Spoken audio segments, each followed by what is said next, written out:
Hey everyone, I hope everyone is doing well. I'm going to have to talk fast because I got to get a lot of information in a single video. So we're going to finish up this video series on Primrose paths, and it's basically the arguments of our enemy. And the arguments of our enemy are going to deceive a lot of people, and they're going to appear like very beautiful arguments, and they're going to sound very reasonable to a lot of people.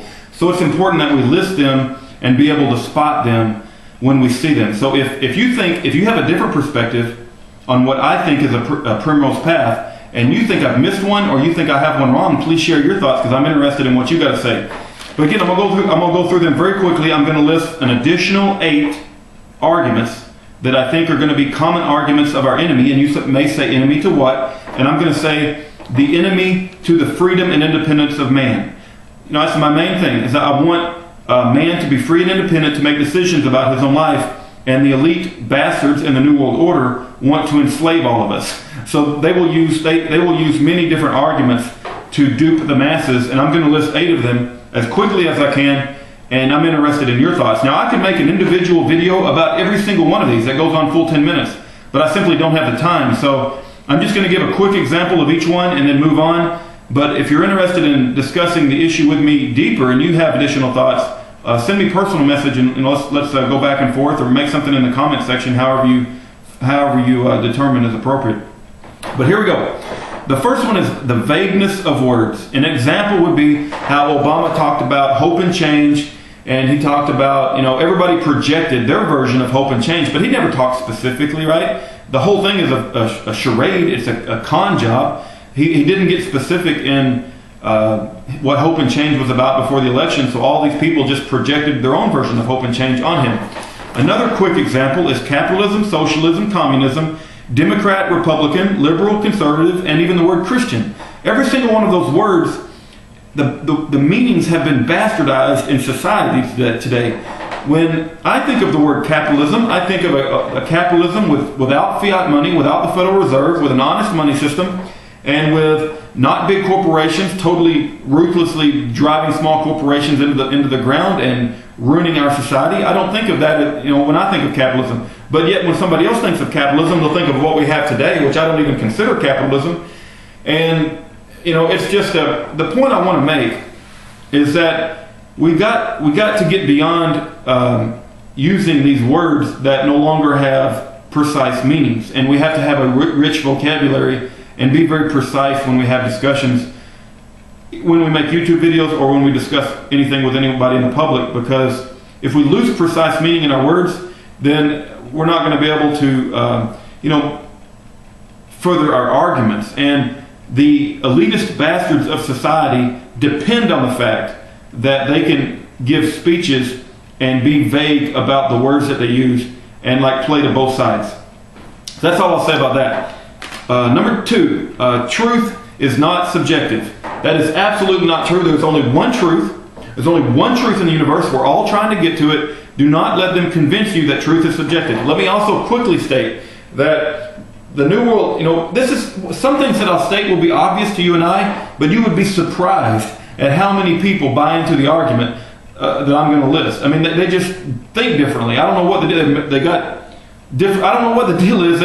They want to avoid accountability. They don't believe they should be held accountable in their lives. So it's very convenient when they say truth is subjective. Truth is definitely not subjective. A common argument is that somebody born in Indonesia will be more likely to be a Muslim, and somebody born in America will be more likely to be a Christian. But the fact of the matter is, when you get to a certain age, you have the right to read all the books, all the religious books, and make comparisons, and you have the right to make a decision for yourself of how you should formulate your belief system. So do not let them tell you, do not fall for the trap that truth is subjective. There's only one truth. We're all trying to get to it, and we're all trying our best to get there as best as we can. Number 3, physicalism versus free will, and how physicalism destroys the spiritual plane of existence. So this has been in many of my previous videos, but I wanted to cover it real quickly. Physicalism, which is a philosophical belief that all that exists is only physical, totally destroys the spiritual plane of existence, which includes God and afterlife, judgment and accountability, your eternal soul, and it also destroys your free will. Now, I could go into a long conversation about how physicalism destroys your true free will. if you're interested in that conversation, I would love to talk to you about it, but it does. Because it basically says that your brain and your electrical impulses and your chemical deposits and your neural pathways control every thought and every action that you ever do, and that there is no soul, and basically you're not even accountable for how you live your life or the thoughts that you have, because everything is predestined, and every thought that you have is coming from the physical alignment of the atoms in your brain. So I hate physicalism. I think physicalism, it's not that I just hate it and that therefore it must be untrue. I just believe with every fiber in my being that I have a soul, and if you want very logical and reasonable arguments for the spiritual plane of existence, I'm going to put this blog in the sidebar, and it's by Matt Chait. And if you consider yourself someone who holds up reason and logic, please read the blog of Matt Chait. He has a blog called Beyond Evolution. And if that doesn't convince you that there is a spiritual plane of existence, I don't know what will. I mean, there's probably other things that you should read, but that is one of the most powerful arguments I've ever seen. I'm going to run out of time here, guys. Okay, number 4, hate speech. We have to allow hate speech in our society. The government wants to introduce hate speech laws, but we have to allow the idiots in society to spew their filth and hate. As long as they don't hurt anybody, as long as they're not yelling fire in a theater, as long as they're not threatening anybody, we have to allow them to spew their filth and hate. If you try to limit their speech, then the speech of the more eccentric among us are also going to be limited. Do you want Leonardo da Vinci or Michelangelo or Albert Einstein, all these eccentric people, if they had something that went against the norm, do you want to limit their speech? See, we have to have a free and open society where anybody can say whatever they want. And if people want to advertise their idiocy by saying hate speech, they should be allowed to do that as long as they're not physically hurting anybody. Let me give you another quick example. I'm not an expert on this, but 501c3, and this is something I learned from another YouTuber friend of mine. The government says in order for a church to have tax benefit, they have to apply for a 501c3 license. So when they do that, the government says, okay, now that you've applied for a 501c3 license, you have to abide by hate speech laws, therefore you can't preach against homosexuality. So I don't believe that the government should be telling the churches what they should and should not preach about. I don't want the government telling anybody what they can or cannot say. So we have to allow hate speech law, and we have to allow hate speech in our environment. And I don't believe in any hate speech laws. Well, I gotta go. I don't want to run out of time. They're going to hear more and more people argue that the New World Order is not evil. They're going to claim that RFID chips are good, that in order to stop kidnapping, like Natalie Holloway, in order to have less crime, we've got to have these cameras up everywhere. If you want to know what I think about the New World Order and that argument, watch my video called Duck Dinner. The New World Order is not benevolent. But you're going to hear that more and more. More and more people are going to say the New World Order is not an evil thing and that globalism is a good thing. Number 6, sanction of the victim. So there's going to be those among us who will suffer at the hands of evil, and they will just take it upon themselves as a burden, and they will not speak up. And they will think that they are carrying a burden, but in actuality they're letting the society deteriorate around them, not only for themselves but also for the children. These people don't disgust me, but they disappoint me.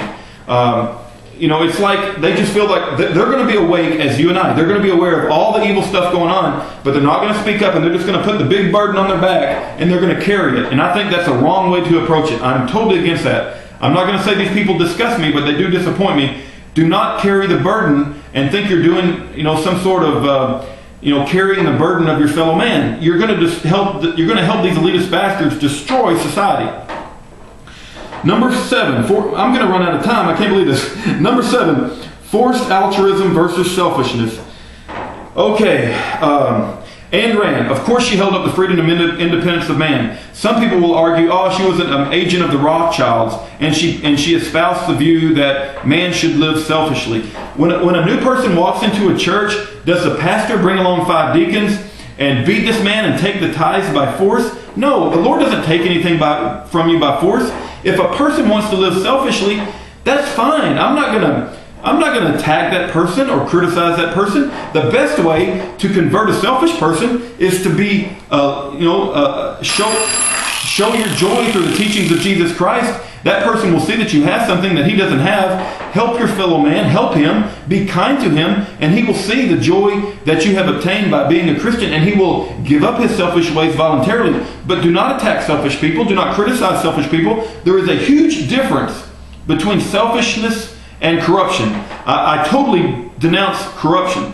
I would totally want corruption to be punished.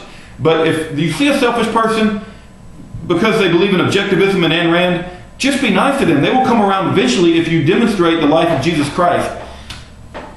And the last thing is godless, soulless, prisonless, leaderless utopia by Zeitgeist, which is a total fraud. That's all the time I got. God bless every one of you. Help me think of more arguments of our enemies that you think the government is going to come out with and try to help dupe the masses. Take care, everyone. God bless.